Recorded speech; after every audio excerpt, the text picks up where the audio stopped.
Selam beyler.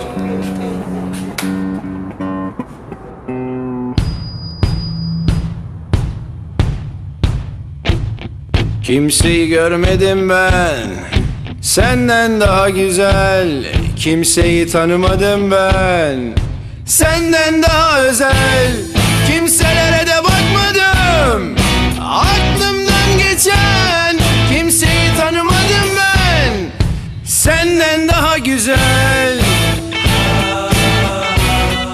senden daha güzel. Yıllardır her maçta yanımızdasın. Asıl tezahürata sen layıksın. Anadolu Efes taraftarı, iyi ki varsın. Kerem Tunçeri son saniye sayılık atış ve basket.